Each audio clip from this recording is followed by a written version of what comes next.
Carlos Contreras Legaspi para ESPN Deportes con Danna White. Dana, big weekend here in Montreal. Two big fights, two big title fights, but some fights that can also make a lot of movement. What do you think about the card and just the crowd today is just something to be thinking about what's going to happen on Saturday? Yeah, no, it's a fun card, and like you said, just a little sliver of this arena down there, and the energy and the noise and the excitement. It's good to be back in Canada. I love it up here. Some of my greatest moments in my career have been here in Canada, and I didn't realize it's been 10 years since we've been to Montreal, so Saturday's going to be fun. Another interesting fight other than the championship fight is Alexa Grasso against Natalia Silva. That could give, because Alexa's #1, Natalia is one of the upcoming contenders. That could make movement, right? You think one of her could be the next challenger? Obviously, depending on what happens, Valentina, Manon. Yeah, I don't ever think about that stuff. Let's see how the fight goes on Saturday. Obviously, Alexa Grasso, former champion, and like you said, #1 contender, and her taking a risk to take on some young. I love that, and yeah, we'll see how the fight plays out. But yes, it's a big fight for her and for Silva. And Mohamed against Jacques Delamarena, definitely it should be a good fight on the standing fight because of the boxing of both. But where you see that going, like it could be like an entertaining fight. It should be a badass fight.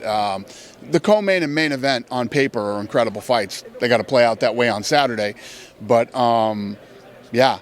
It's obviously a big fight for Belal, his first defense against an absolute savage, and then for Jack, this fight's everything for him. This is what he's been training his whole life for, to possibly become a world champion. Talking about the future, if case Jack gets the belt, Ileto Pura just mentioned today in the biggest show and the biggest talk show in Spain that he already spoke with the promotion and he said that he's fighting on the 28th. But it depends on the outcome on Saturday. That will be if he will be fighting with Islam Makhachev or Charles Oliveira. Is that something that it's already set in stone, or is it something that you're gonna look after on Saturday? There are still a lot of moving pieces and parts to this thing, but yes, what he said is definitely not wrong. So it could be like a bacon title, Oliveira, Anelia, if Islam decides to move up. We'll see how it plays out. But yeah, there's a lot of different things that can happen still.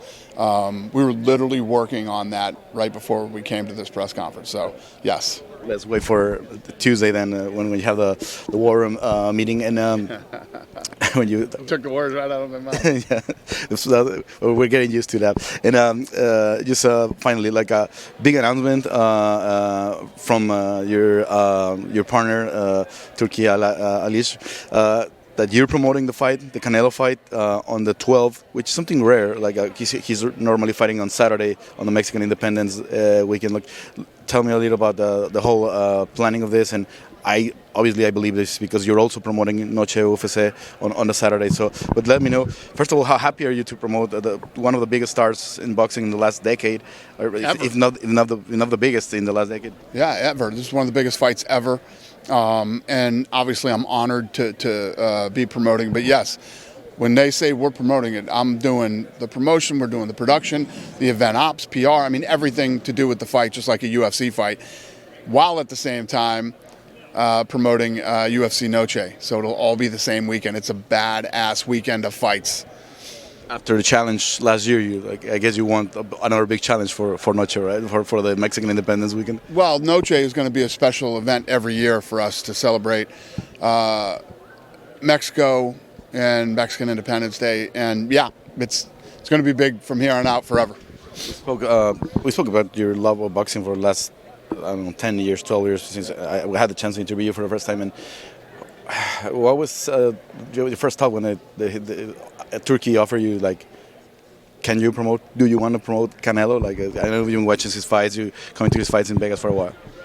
Yeah, like I said, it's an absolute honor, and Canelo and Crawford have both been great about this too, and I look forward to working with these guys from now till September. So it's going to be fun. What convinced you to do it in the stadium? I know you like the experience. I got better the experience at the arena. Yeah, I hate it. I hate it. So because I hate it so much, I'm going to have to try to figure out how to make it an incredible experience inside Allegiant. And finally, the arena in Guadalajara has been having some delays, but the plan to have Noche is still September 13 in Guadalajara, right? Absolutely. We have Brandon close, Jair close, Alexa is one of the rankings. You think? I mean, I believe we're going to see them all there, or we're going to try to get them there. But you think it's going to be a championship fight featuring a Mexican for September 13? Or what are the odds? It is very possible. I'm not going to ask you who, but I believe you have some plans there. Dana, thanks a lot, and hope to see you Saturday. Thank you. Good to see you. Danna White, CEO y presidente del UFC.